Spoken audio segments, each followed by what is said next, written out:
My name is Charmaine. My number is 007423. I was given life without parole and 10.5 to 21 years. I'm on my 35th year in prison. When I came to prison, I was 18 years old. Now I'm 53 years old.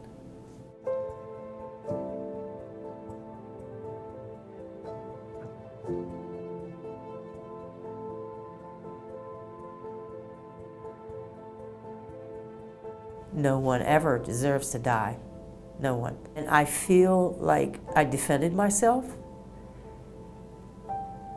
I still killed somebody. And I was wrong for that. And I believe that I do have to pay that debt. And I feel incredibly remorseful for that. You know, in many ways, I just think about the damage that I've done and how impactful that was on so many lives. And I can't take it back, but I can change everything I was so that now I can be a deserving person of freedom again. And that's my whole goal that I try to work at every day.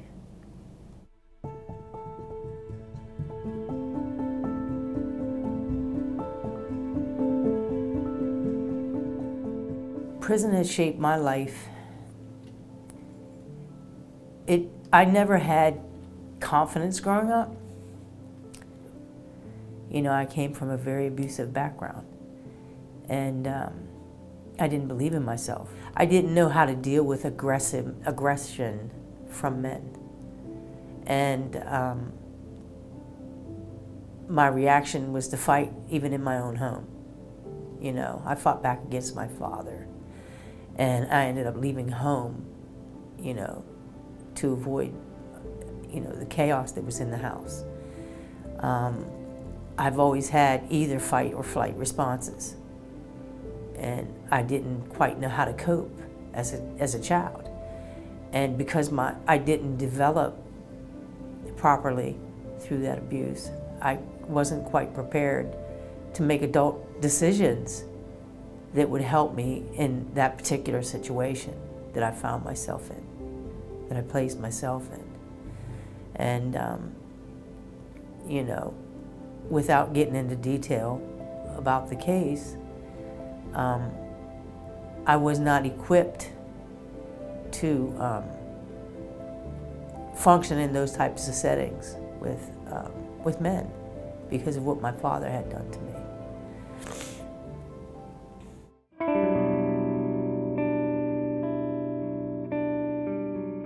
A lot of counseling helped. One of the major things that I did was the abuse program. I did Inpatient, a physical and sexual abuse program. And it entirely changed me. You know, how I looked at men, how I handled my grief, because I was comfortable being a victim. I knew that role. So I had to learn how to not be a victim and to be a survivor. And I was able to accomplish that through counseling. And it really changed me a lot. You know, it started to help me have confidence in myself. And I feel like I'm able to have relationships better with people because of it, as a result of that programming. People really have the ability to change over time. You don't know what their life circumstances were. You don't know what the conditions of their youth were, especially those that were younger when they got locked up. I know people here, and I see how, if they just had another chance, how much they can impact the world, you know, and do good things out there. And for me, you know, myself, I believe I deserve another chance because I have a lot of goals and plans that I want to go out there and do and help people and change things. You know, I have a lot of plans to change some things as far as restoratively and as far as justice. And I think the only way for people to really have redemption is to have another chance. I've changed from the immature, hurt child that I was, that could do such a terrible thing to another person and taking a life, into a person that values life extremely now and wants to help as many people as possible. I used to feel like a ghost walking in these walls. And you feel that way because there's zero hope. You know, and even though I have hope of getting out of here, the reality is always there. You know, here's the reality. This is not happening. You're not getting out of prison. This is the law. You're never going home. You're going to die here. It's hurtful because every time an appeal gets denied, you have to call your family and tell them it got denied. And it breaks them down, and you watch it, and then you get broken down by that. And over the years, it becomes painful. But a part of me, I will say this again, regardless of anything that happened, I am ultimately responsible for death. So I kind of feel like I deserve that sometimes. And other times I feel like I believe that I've changed enough that I don't deserve that anymore. You know? So it's a hard balance, a very extremely hard balance, you know? And you don't want to punish yourself over and over again to the point where you stop living as a human being. You gotta have hope. You have to. Or you will die in here, slowly.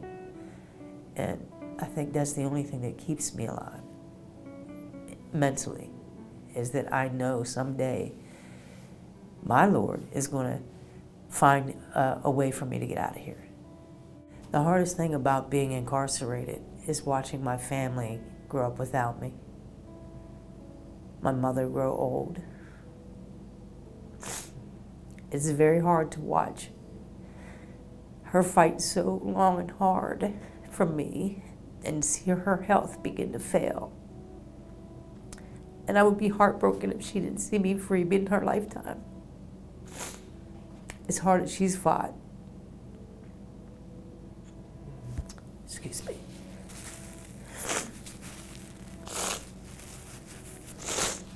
Oh boy.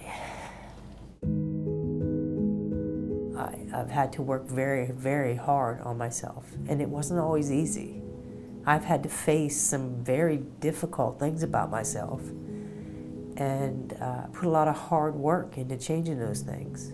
You know, you may not think that it's hard to change, you know, until you're faced with such an impactful thing as doing a life sentence and owning what you've done and seeing who you really are and knowing how people see you. It's hurtful, you know, that people see you as a murderer.